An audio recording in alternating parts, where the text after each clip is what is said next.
You read the title. You saw it. 4 forbidden GM techniques. Now, you might be wondering a few things. What does that mean? What does that mean? So to GMs, I'm basically unveiling the curtain a little and letting other GMs know of techniques that are dangerous if used improperly, and they could be used to win against players if you have that sort of toxic mindset. They could be used to ruin the game, to give players an unfair advantage. They could be used to sort of extend your control over the game more than is initially agreed upon. Because when you go into a game of Dungeons & Dragons, or rather most TTRPGs, there is an assumption that it is a collaborative storytelling process, right? You have the players, you have the GM, and you have the dice. And the dice are the random aspect of storytelling. But there are many tricks, or for the sake of this video, techniques that GMs can implement to extend their influence past this initial agreement.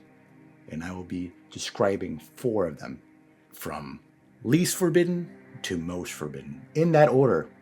Now, keep in mind, if you use any of these techniques, just a flat disclaimer.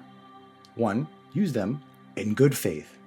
Use them to improve the game for your players, to improve the narrative, to get out of a situation that you're not properly prepared for, imbalance encounter, or a flub you've committed via lore, items, inventory.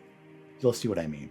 So, 1, use them in good faith. 2, never, ever, ever tell your players that you've used any of these techniques. So, quick introduction. My name's Neoret. This is my D&D channel. Been DMing for close to 5 years. We can call it 4. I almost exclusively play digitally. I started during COVID in the lockdown, so I love digital D&D. So that's kind of my perspective as a newer DM, relatively speaking, and being on the digital forefront. So that's my take that you guys will get from this. So I hope you enjoy what I got to say. Now, if you're a player, I would ask that you don't watch this. Seriously, click away. There's plenty of good videos to watch. Go take a look at them. But if you insist on staying and watching this, spoiling yourself a bit, never accuse your GMs, even in your own head, that they're using these techniques, because at the end of the day, you'll just make the game worse for yourself. And going into our first technique, you'll be very aware of this one, and you'll understand that there's a unspoken rule that we never say the quiet part out loud. Even if you're very sure that your GM is implementing these techniques, you don't say it out loud unless they're actively harming the game. And that is one benefit that could be gained from watching this video as a player. But I would insist that you don't watch it. However, if you are here, you are here. The first one, it's not really a surprise to anyone. Fudging the dice. Fudged rolls. When the GM rolls their dice behind the screen and the outcome is not one that is beneficial to the party or beneficial to the narrative, or maybe it's too beneficial to the narrative or the party. Classic case. Level 1 party, first session, first combat encounter. The zombie rolls a crit on the level 1 wizard.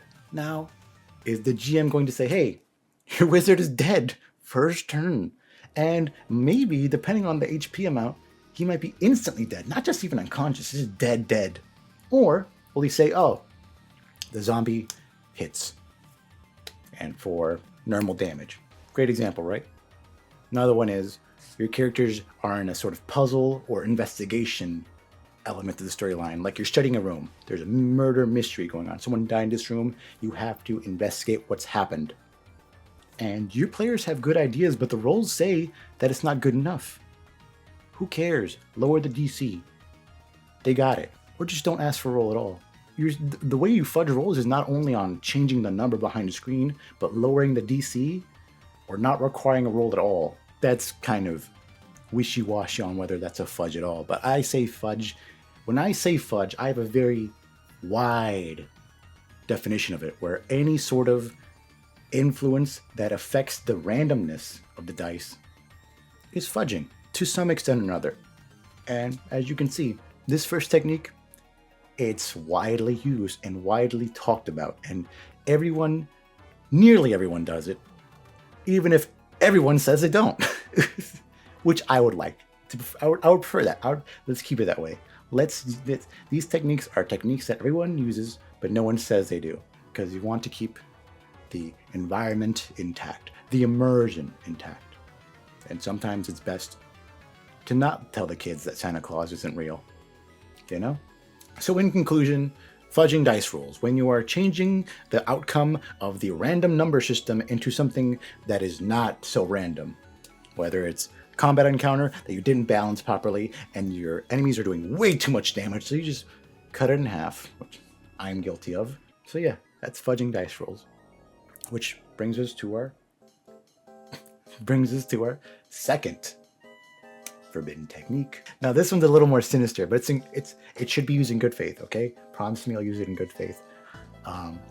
Stalling mechanics that you insert into the game. Essentially, the core concept is implementing something, whether via preparedness or unpreparedness, improv, into the game that is purposely meant to slow down the progress of the players artificially. Maybe your players are moving a bit too fast and you're not quite ready with that dungeon they're supposed to get to. You create a situation, a problem, a temporary problem that needs to be met. A bartender who's looking for work, or an NPC, an old woman NPC who needs something. And of course, there's also much more kind-hearted distractions, such as a last-second puzzle. Oh, you want to go into this door, right? It's locked, and there's 3 runes on each side. 6 runes, yeah.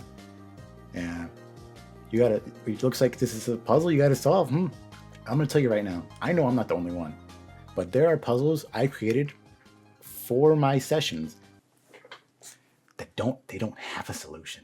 Like, they don't. I'm serious. It's basically the door opens when the players have invented a solution that's clever enough for me to go, wow, that's a pretty good solution. Yeah, the door opens. Yeah. I've done that all the time, and the players are none the wiser. The key is where the player looks the 11th time, is a quote I've heard from someone.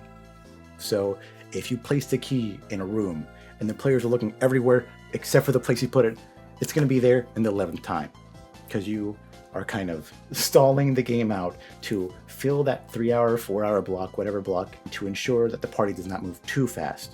So yes, in conclusion, stalling is involving a combat encounter, a puzzle, an NPC, or a temporary issue that the party needs to solve, and it's an artificial problem that you didn't really intend to affect the grand scheme of things. But the beauty of it is that it could.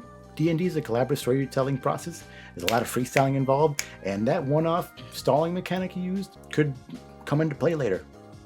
So it can definitely be used in good faith as long as you make it fun for everybody. Just don't introduce slog, don't make it unfun, and don't punish the players for being good. I know that's kind of contradictory sounding, but make sure it's a fun distraction. You could just throw a combat encounter their way. They're the type to want to hit things. But don't put them in the room and say, oh, the room, it's just 4 bare walls and an iron door with 40 locks. Oh, that doesn't work. You can't use that spell. No, you can't use that. No, you can't do that. Yeah, that's a bad example of stalling. Make it fun. Anyways, on to technique number 3. Now, as you may have noticed, or may not have noticed, all of these techniques can kind of synergize with each other. Stalling can work with the dice rolls, the fudging of the dice rolls, to ensure that your party doesn't succeed until you quite want them to. With the third technique, kind of puts it all in a nice little knot. And that is false choices. All right, you are at a fork in the road. To the left is the village of Permipe, a quiet, sleepy town. To the right is the village Firma, a quiet, sleepy town. Of course, you don't describe them quite the same, but the intent is they go left or right. They're going to end up in the same sleepy village, with the same problem, with the same NPC who has wolves eating her farm animals, or a beast that comes in the night and terrorizes the villagers. And it's also on a smaller scope. There's 3 chests. Which one do you pick? You can only pick one. Well, whatever chest you pick, it's going to be the same treasure. There's only 4 prisoners you can interrogate. Whichever one you interrogate, they're going to give you the same thing. You know? because the story must progress in some way. And if the characters go off on the deep end into a hard left into nowhere, you gotta reroute them back onto the main path. And you can call that railroading. But I think railroading is defined by how tight the railroad is. As long as it's a multi-lane highway, the players are going to feel like they have room to breathe. A true sandbox where the players can go here and go here and go here and go here and go here, that's really a sort of different type of game than a narratively compelled one. I'm not saying you can't do it. You certainly can, but most modules, most homebrew adventures are just really wide highways. And this can be used other ways too in combat. Oh, you've created a great boss encounter, but the players have to figure out what it's weak to. Now they try acid, they try necrotic, they try radiant. They don't try fire for some reason, but hey, they've tried 6 times, so just say on the 6th time, the 6th try, whatever element it is, oh, that's the weakness. You did it. Wow. Again, these false choices can be used to benefit the players as much as sort of help your preparedness, because at the end of the day, you've built this massive world, but you're just one person. You can't make a route to every town. And some people have, believe me, but if you're just prepping via week to week, hey, it's totally fine for you to be like, hey, wherever they go is the place I have maps for, the place I have encounters for, the place I have story for. So this brings us to, oh man, this is definitely the most prone to misuse technique. The 4th one, it's a real doozy, I think, because I would think carefully before implementing it. The irony of it is that it is most useful to newer GMs, even though experts would implement it the best. So, and the worst part is you've probably done it by accident if you're a GM. But we're gonna get into it. And again, keep in mind the 2 disclaimers. Use it in good faith and never tell your players you use these. Oh man. So let's get into it. It is the script switch. What does this mean? The general concept of this is that you are just a group of people, and unless you have a very dedicated world anvil or personal Wikipedia page, what happens from session to session, even with journals and bookkeeping, some things get lost in the sauce. And perhaps you got incited one session, you gave players an item you shouldn't have, something imbalanced, or you created a situation that might not pan out well, that you planned for it to come back to haunt the players, but if it did, it would really screw them over. So what if we just pretended like it never happened? Ooh, it's gone now. A script switch is depending on the imperfect memory of your players to eliminate something from the plot or their inventory or their character as if it never happened. And newer GMs are most prone to use this. I've used it myself. I would give an item to a player, and then 5-6 sessions later, I noticed that they never used it. And I brought it up, and I said, hey, you had that item that you can use. And like, oh wow, I totally forgot I even had that. So it gave me an idea. And next time that situation occurred, I just took it out of the inventory. Nothing was said, nothing was brought up.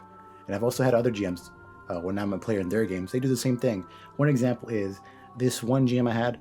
They are great, but I think they got a bit excited and they gave my character a sort of possible power-up. It was never brought up again. They gave it to me pre-session. It was never brought up again. And I recall thinking, it's best if I just don't use it. And the GM never brought it up, and I never brought it up, and it wasn't on my character sheet. After a few sessions, it was just gone. Again, this can be used for good and for bad, and it's also risky on being caught by it. So you really have to kind of feel it out before you go for this one. Maybe your characters agreed to a curse a few sessions ago, 7 sessions ago, and you're like, oh man, that curse is going to come around now. It's going to take effect. What if it never did? What if the plot line just evaporated? And it's normal. You'll do that by accident. After a year or 2 of campaigning, there'll be plot lines that you just entirely forgot, that the party just didn't care about, and they forgot it by not really caring about it. It'll happen a lot more than you think. And I'm sure if you reflect back on your past campaigns, you'll think of a few plot lines that you're like, oh yeah, we never really followed up on that, huh? Script switching is just doing that on purpose. So, those are the 4 forbidden GM techniques. Let me know what you think in the comments. Of course, once again, use these in good faith. I trust you all to use them responsibly. And if you have any additional questions or clarifications you would need, leave it in the comments. Please hit subscribe. I'm a newer channel. I could really use it, and every subscriber counts, especially at this stage. You guys are really going to stand out. I see your names like one by one. It's pretty crazy. And leave a like because of the algorithm. Anyways, expect more videos, and have a good one.